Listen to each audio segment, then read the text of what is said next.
Bonjour, j'espère que vous allez bien. Aujourd'hui, dans cette nouvelle vidéo, je vais vous expliquer une leçon de langue et grammaire. Il s'agit de la leçon du complément d'objet direct et le complément d'objet indirect. Vous êtes prêts? C'est parti. Les objectifs de cette leçon sont reconnaître le complément d'objet, distinguer le complément d'objet direct et le complément d'objet indirect. Commençons d'abord par cette phrase. Shha garde la porte. Où est le complément d'objet dans cette phrase? Alors, pour identifier le complément d'objet dans une phrase, il faut d'abord identifier le verbe, puis poser les questions qui ou quoi pour le complément d'objet direct, à qui, à quoi, de qui ou de quoi pour le complément d'objet indirect. Alors d'abord, on va identifier le verbe. Le verbe, c'est garde. Alors la question qu'on va poser pour trouver le complément d'objet dans cette phrase est Shha garde quoi? La réponse, Shha garde la porte. Alors la porte est un complément d'objet direct parce qu'il répond à la question quoi? Prenons un autre exemple. La mère donne une gifle à Shha. Où est le verbe dans cette phrase? Oui, c'est donne. Alors les questions qu'on va poser pour repérer les compléments d'objet sont la mère donne quoi et à qui? La réponse, la mère donne une gifle. Alors, gifle est un complément d'objet direct. À qui? À Shha. Shha est un complément d'objet indirect parce qu'il répond à la question à qui?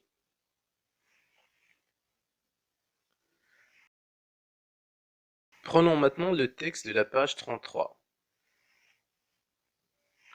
On va tout d'abord lire le texte. Écoutez bien. Le vieil Indien détacha l'anglais, le mena dans sa hutte, lui donna à manger et lui prépara une place pour passer la nuit. Le lendemain matin, l'Indien dit à son hôte, les vôtres ont tué mon fils, je t'ai sauvé la vie, va rejoindre tes camarades et continue à nous tuer. Alors, de quoi parle ce texte? Oui, bravo, le texte parle d'un Indien qui pardonne à son ennemi et prisonnier anglais. Alors, vous avez peut-être remarqué que certains mots sont écrits en gras. À votre avis, pourquoi? Oui, parce que ce sont des compléments d'objets. Si on supprime ces mots, est-ce que les phrases ont-ils un sens? Très bien. Si on supprime ces mots, les phrases sont incompréhensibles. Alors, à quoi ces mots servent-ils donc? Oui, ces mots servent à indiquer la personne ou la chose sur laquelle porte l'action du verbe. Que complètent-ils? Oui, ils complètent le verbe. Alors, on les appelle compléments d'objet direct et compléments d'objet indirect. Maintenant, vous dites s'il s'agit d'un complément d'objet direct ou d'un complément d'objet indirect parmi les mots écrits en gras.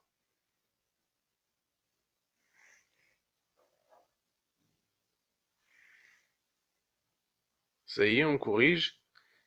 Le vieil Indien détacha l'anglais. Alors, on a l'anglais, c'est un complément d'objet direct parce qu'il répond à la question qui. Le vieil Indien détacha qui? Détacha l'anglais. Le mena dans sa hutte. Mena qui? L'anglais. Alors ici, le remplace l'anglais. Alors, le, c'est un complément d'objet direct. Lui donna à manger. Lui, c'est un complément d'objet indirect. Pourquoi? Parce que il répond à la question à qui? Il donna à manger à qui? À lui. et lui prépara une place pour passer la nuit. Lui aussi, c'est un complément d'objet indirect. Pourquoi? Parce qu'il répond à la question à qui? Prépara une place à qui? À lui. Une place, c'est un complément d'objet direct. Pourquoi? Parce qu'il répond à la question quoi? Il prépara quoi? Prépara une place. Le lendemain matin, l'Indien dit à son hôte. À son hôte, c'est un complément d'objet indirect. Pourquoi? Parce qu'il répond à la question à qui? L'Indien dit à qui? À son hôte. Les vôtres ont tué mon fils. Mon fils, c'est un complément d'objet direct. Pourquoi? Parce qu'il répond à la question qui? Les vôtres ont tué qui? Ont tué mon fils. Je t'ai sauvé la vie. Alors ici on a T. C'est un complément d'objet indirect. Pourquoi? Parce qu'il répond à la question à qui? J'ai sauvé la vie à toi. La vie, c'est un complément d'objet direct parce qu'il répond à la question quoi? Je t'ai sauvé quoi? Je t'ai sauvé la vie. Complément d'objet direct. Va rejoindre tes camarades et continue à nous tuer. Tes camarades, c'est un complément d'objet direct parce qu'il répond à la question qui? Va rejoindre qui? Tes camarades. Et continue à nous tuer. Nous, c'est un complément d'objet direct parce qu'il répond à la question qui? Continue à tuer qui? Nous. Complément d'objet direct. Je retiens. Le complément d'objet complète le verbe. Il y a deux types de compléments d'objet. Le complément d'objet direct et le complément d'objet indirect. Le complément d'objet direct répond aux questions qui, quoi, et le complément d'objet indirect répond aux questions à qui, de qui, à quoi, du quoi.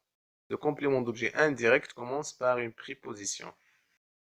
Alors, maintenant, vérifions votre compréhension de cette leçon avec les exercices de la rubrique Je m'entraîne et je développe. La première question. Souligne les compléments d'objet directs et encadre les compléments d'objet indirects. La première phrase. Nous pensons à la neige qui couvrait toute la nature. Alors, les compléments d'objet dans cette phrase sont à la neige, c'est un complément d'objet indirect. Et toute la nature, c'est un complément d'objet direct.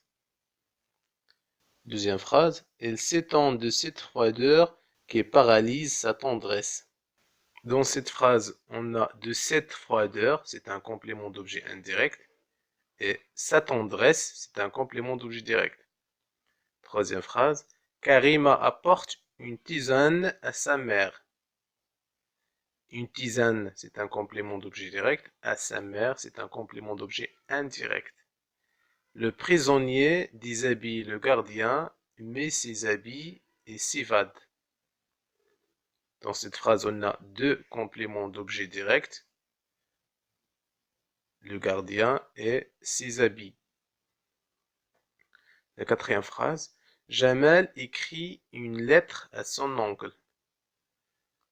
Dans cette phrase, on a une lettre, c'est le complément d'objet direct. À son oncle, c'est un complément d'objet indirect. La dernière phrase, Fatima offre une montre à son frère pour son anniversaire. Dans cette phrase, on a une montre, c'est le complément d'objet direct. À son frère, c'est un complément d'objet indirect. On passe maintenant à la deuxième question. Complète le tableau à partir du texte.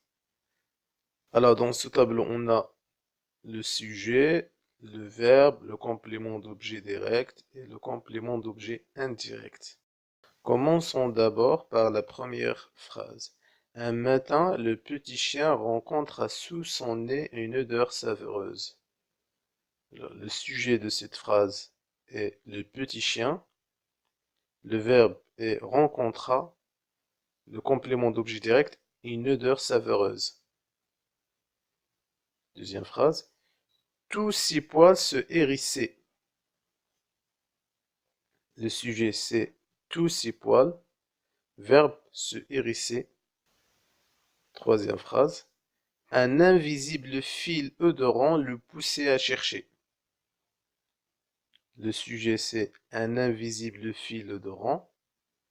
Le verbe c'est pousser à chercher. Et le c'est un complément d'objet direct. La phrase suivante. Le chiot emplissait ses narines d'air.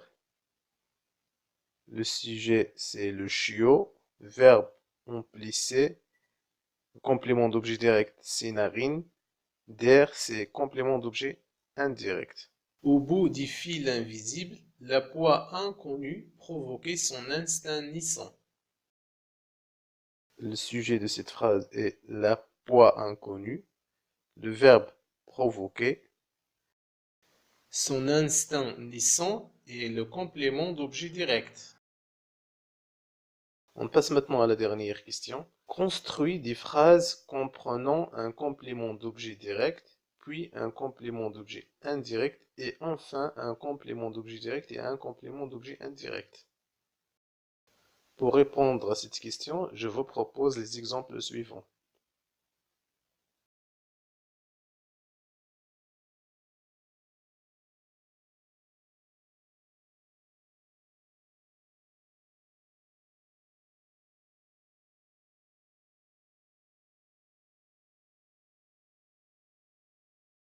لا تنسوا الإعجاب بالفيديو والاشتراك في القناة تشجيعا لنا لنستمر بنشر المزيد إن شاء الله.